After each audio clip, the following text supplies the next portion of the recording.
आजकल गैस की समस्या बहुत ही ज़्यादा कॉमन है। बच्चों को भी गैस्ट्रिक ट्रबल हो जाता है। मैंने कुछ पेशेंट्स को बोलते हुए सुना है कि मैडम इसको गैस हो जाती, तो बहुत ही स्ट्रेंज सी बात है। और बड़ों को तो गैस बनती ही बनती है। उसके बहुत सारे कारण हैं, वो सभी आज हम डिस्क्राइब करेंगे और कुछ मेडिसिन्स के बारे में भी जानेंगे। तो इस वीडियो को अंत तक देखिए। अगर आपको गैस का इश्यू है तो ये वीडियो आपके बहुत काम आने वाला है। मैं लास्ट में आपको कुछ होम्योपैथिक मेडिसिन्स के बारे में बताने वाली हूँ, जो कि आपको ईज़िली मैं डिस्क्राइब करूँगी कि कौन-सी मेडिसिन आप कब ले सकते हैं, ठीक है? Hello friends, myself doctor Abha Bhalla और मैं होम्योपैथिक फिजिशियन हूँ। मैंने बीएचएमएस किया है भोपाल से और भिलाई में मैं पिछले 14 साल से प्रैक्टिस कर रही हूँ। ऑलमोस्ट 15 साल होने वाले हैं। तो फ्रेंड्स, स्टार्ट करते हैं आज का वीडियो। जैसे कि मैं आपसे बात कर रही थी कि गैस्ट्रिक ट्रबल बहुत ही कॉमन है और उसके पेशेंट्स लगातार बढ़ते ही चले जा रहे हैं। उसके बहुत सारे रीज़न्स हैं। हम देखें तो जैसे हमारा खाना बहुत इम्प्रॉपर है।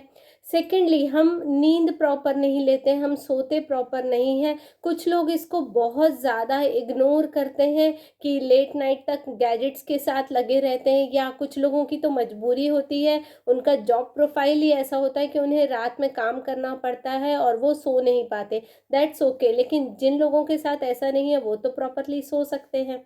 उसका एक रीज़न आज आपके साथ शेयर करती हूँ। रात के समय पे जब हम सोते हैं तो हमारा जो इम्यून सिस्टम है, हमारी पूरी बॉडी को रिपेयर करता है। हर एक ऑर्गन में रिपेयर का प्रोसेस चलता है। तो रात को 10 बजे से लिवर और एलिमेंट्री कैनाल का रिपेयर स्टार्ट होता है। अब आप सोच के देखिए कितने लोग ऐसे होंगे जो रात को 10 बजे सो जाते होंगे। नहीं ना, आजकल वो रूटीन ही नहीं बचा है कि 10 बजे कोई सो जाए। मतलब हार्डली, अगर आप देखेंगे तो 1 to 2% लोग ही ऐसे होंगे जो रात को 10 बजे सो जाएँ। वो या तो एल्डरली पर्सन होंगे, या जो अपने हेल्थ को लेके बहुत ज़्यादा कॉन्शियस होंगे वही होंगे। यही कारण है, यहाँ से हमारा एलिमेंट्री कैनाल डिस्ट्रॉय होने लगता है, लिवर रिपेयर नहीं कर पाता है, जिसके कारण प्रॉपर गैस्ट्रिक जूसेस नहीं निकलते और हमारा डाइजेशन बिगड़ता है और गैस्ट्रिक ट्रबल्स वहाँ से स्टार्ट होती हैं। शुरुआत में हम गैस्ट्रिक ट्रबल्स को काफ़ी इग्नोर करते हैं, कभी इनो पीकर, तो कभी कुछ लेक्सेटिव लेकर, कभी एंटासिड खाकर हम उसको ठीक करने की कोशिश करते हैं। लेकिन उसका लॉन्ग टर्म इफ़ेक्ट बहुत ही बुरा होता है। वो एंटासिड्स बेसिकली आपके स्टमक में एचसीएल होता है, जो कि प्रभु ने ऐसा डिज़ाइन किया है आपका स्टमक। सबसे पहले तो सलाइवा में ही बहुत सारे ऐसे तत्व होते हैं जो कि बैक्टीरियाज को डिस्ट्रॉय करते हैं। उसके बाद कुछ बचे-खुचे अगर स्टमक तक पहुंच भी गए, वहाँ पर एचसीएल, जो कि एक बहुत ही स्ट्रॉन्ग एसिड होता है, वो उसको डिस्ट्रॉय करता है।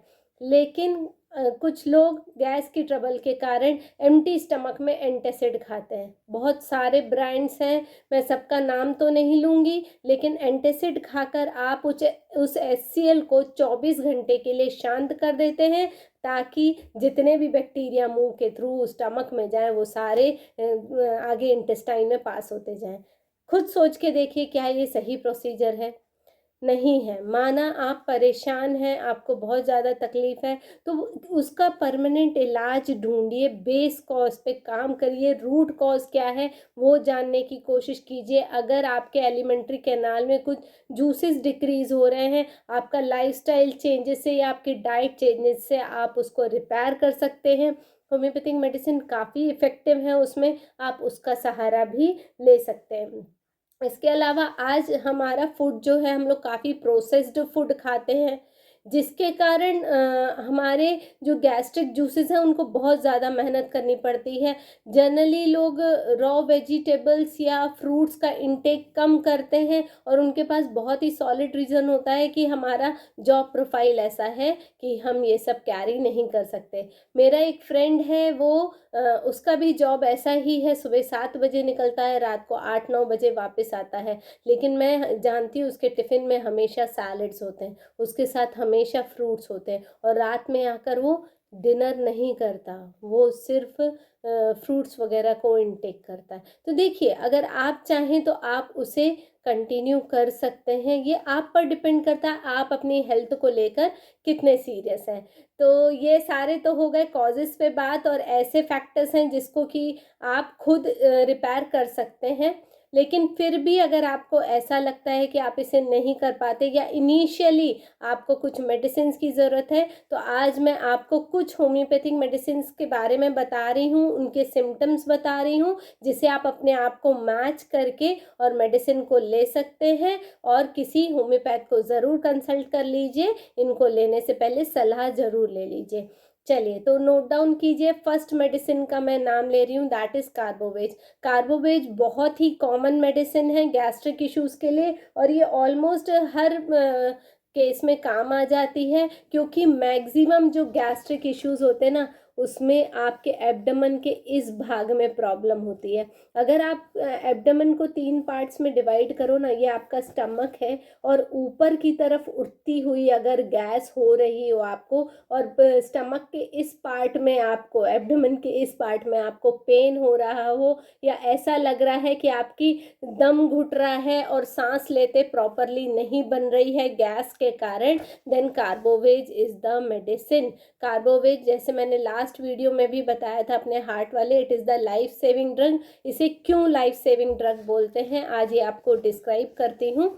कार्बोवेज हमारे बॉडी में ऑक्सीजन का लेवल इंक्रीज कर देता है, ठीक है। इसके कारण जो भी फूड हमने खाया है, उसका डीकम्पोजिशन जहाँ हो रहा होता है, वहाँ एनाएरोबिक रेस्पिरेशन की जगह एरोबिक रेस्पिरेशन होने लगता है। एनाएरोबिक रेस्पिरेशन में ऑक्सीजन जहाँ कम होती है, वहीं पे एनाएरोबिक रेस्पिरेशन होता है। लेकिन ये एक्स्ट्रा ऑक्सीजन को प्रोवाइड करके और उसका खाने का डाइजेशन करवा देता है, जिससे आपको रिलीफ मिल जाता है। एक बहुत ही कॉमन सिम्टम बताती हूँ कार्बोवेज का, कि जब किसी को गैस बन रही होती है ना, तो उसे डकारें आती हैं, आपको पता होगा। तो वो अगर डकारें आने से आपको रिलीफ मिलता है, दैट मीन्स आप कार्बोवेज के पेशेंट हैं। तो आप कार्बोवेज लेंगे तो डेफिनेटली आपको रिलीफ मिलेगा। 200 पोटेंसी में ले लीजिए, चाहे तो आधे आधे घंटे में कार्बोवेज को रिपीट कर सकते हैं, ठीक है। और जिसको पता है कि मुझे यूजुअली गैस बनती रहती है, वो अपने घर में रखें, कभी भी दिन में 1-2 डोज उसको लेकर रिलीफ आप पा सकते हैं। अब नेक्स्ट मेडिसिन की हम बात करते हैं, दैट इज़ लाइकोपोडियम। लाइकोपोडियम कब इंडिकेटेड होती है, आपका ये एब्डोमेन, जैसे मैंने बताया था, ऊपर में कार्बोवेज बताया था, अगर एब्डोमेन के निचले भाग में आपको पेन हो रहा है, then lycopodium is the medicine, ठीक है। निचले भाग में अगर पेन हो रहा है, तब लाइकोपोडियम आपके काम आने वाली, यहाँ पे दर्द हो तो। जब पेशेंट को ऐसा लगता है मैं कुछ भी खा रहा हूँ तो गैस में कन्वर्ट हो जा रहा है, मैं कुछ भी खाऊं ऐसा लगता है वो गैस बन गई है, किसी भी चीज़ को खाने से गैस में रिलीफ नहीं मिल रहा है, तब लाइकोपोडियम दीजिए, ज़रूर आपको फ़ायदा होगा। और यूजुअली लाइकोपोडियम के पेशेंट शाम को ज़्यादा परेशान होते हैं, 4 से 8 बजे तक का जो टाइम रहता है, तब लाइकोपोडियम के पेशेंट्स को ज़्यादा परेशानी होती है, ठीक है। नेक्स्ट मेडिसिन है चाइना 200, ये एक और नाम से मिलती है, सिंकोना ऑफिशिनालिस, ठीक है। सिंकोना का पेशेंट कैसा होता है, उसको पूरे पेट में दर्द होता है, ठीक है। तो जब पूरे पेट में दर्द हो रहा है, आप नहीं स्पेसिफाई कर पा रहे हैं कि कहाँ दर्द हो रहा है, तब आप सिंकोना लेंगे तो आप आराम मिल जाएगा। अगर आपको बहुत ज़्यादा गैस बन रही है और जो डकारें आ रही हैं उससे भी आपको रिलीफ नहीं मिल रहा है, तो चाइना लीजिए, डेफिनेटली वर्क करेगी। इसके बाद नेक्स्ट मेडिसिन है नक्सवामी का 200। कुछ लोग अल्कोहल इंटेक करते हैं, कॉफ़ी बहुत ज़्यादा पी लेते हैं, 3-4 कप चल रही है, 5 कप एक दिन में, है ना, इतना बड़ा बड़ा कप भर के पी रहे हैं। या कुछ लोग एक्सरसाइजेस नहीं कर पाते, उनकी लाइफ टोटली सिडेंट्री है, ऐसे लोगों को नक्सवामिका से फ़ायदा मिलता है। नक्सवामिका को हमेशा रात में सोने से पहले लेना चाहिए, नक्सवामिका रात में ज़्यादा अच्छी काम करती है।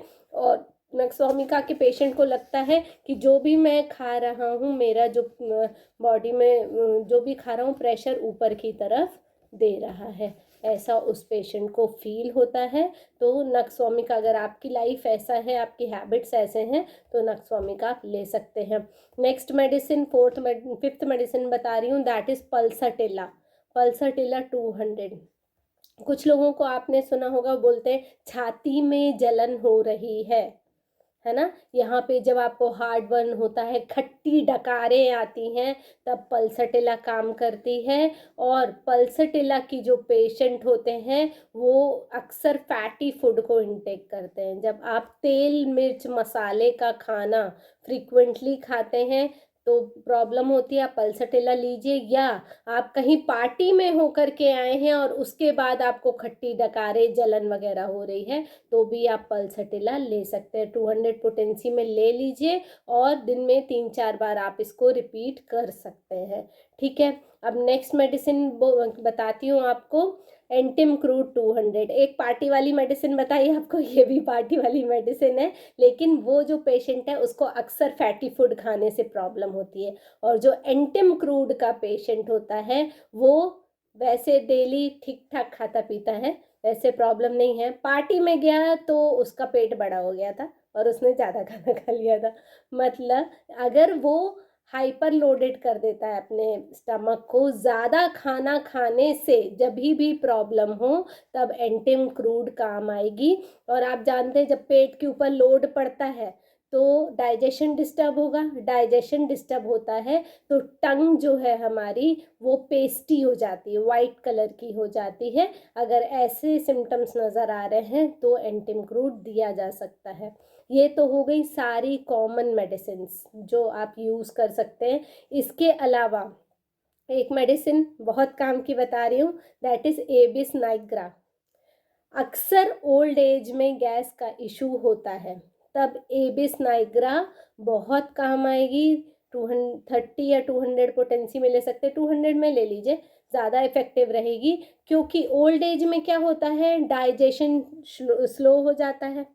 ठीक है, जो ओल्ड एज के लोग होते हैं, बहुत कॉमन होता है कि उनके जो इंटेस्टाइन्स में पेरिस्टाल्टिक मूवमेंट होता है, जिसके कारण स्टूल आगे बढ़ता है, उनके इंटेस्टाइन्स प्रॉपरली वर्क करती है, वो जो प्रोसीजर होता है ना वो थोड़ा स्लो हो जाता है, जिसकी वजह से उनको कॉन्स्टिपेशन होता है और ऐसा लगता है कि उनका खाना अटका पड़ा है स्टमक में, है ना। ऐसा लगता है हार्डनेस हो गई स्टमक में, खाना वहीं का वहीं रुक गया है, आगे ही नहीं बढ़ रहा है। ऐसे सिम्टम्स अगर आए तो एबिस नाइग्रा आपके काम आ सकती है। डॉक्टर के सजेशन से आप ये मेडिसिन ज़रूर ट्राई कीजिए, आपको ज़रूर फ़ायदा मिलेगा। उम्मीद करती हूँ ये वीडियो आपके काम आया है, और अगर आपके काम नहीं भी आया है तो इसे फ्यूचर के लिए ज़रूर सेव करके रखिए। मेरे चैनल पे हमेशा आप कभी भी इसे वॉच कर सकते हैं। मेडिसिन्स की लिस्ट मैं नीचे दे दूँगी डिस्क्रिप्शन बॉक्स में, ताकि आपको स्पेलिंग्स की प्रॉब्लम ना हो।